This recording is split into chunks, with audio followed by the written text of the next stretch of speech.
thoughts on the Arizona Cardinals offseason. Now, I actually think the Arizona Cardinals had a really good offseason, and this is coming from a Seahawks fan. They had a really good draft, and they picked up some key defensive players that they needed during free agency. And we're going to go ahead and talk about a few of them. So they picked up Dalvin Tomlinson, which honestly was probably one of their biggest pickups. I know he's 31 years old and he's getting older, but he was very detrimental to Cleveland's stop run last year. I think they had like the best stop run win rate in the NFL.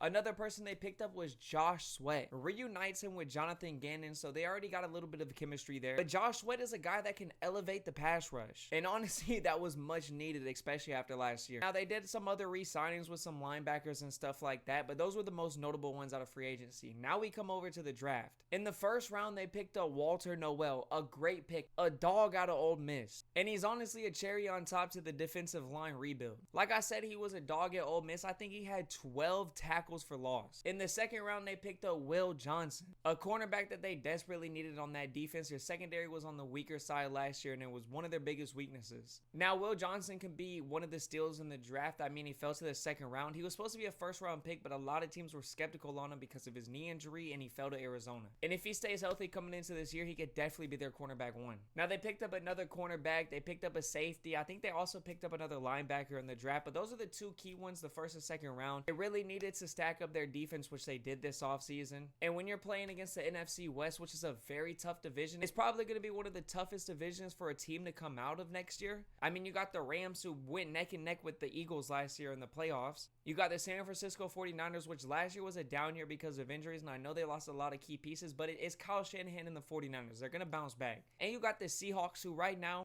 big question mark, don't know if Sam Darnold's going to pan out. Lost DK Metcalf. They do got a really good defense, but we'll see how their O-line holds up. And then the Cardinals. So stacking up that defense was very beneficial with what they got to deal with.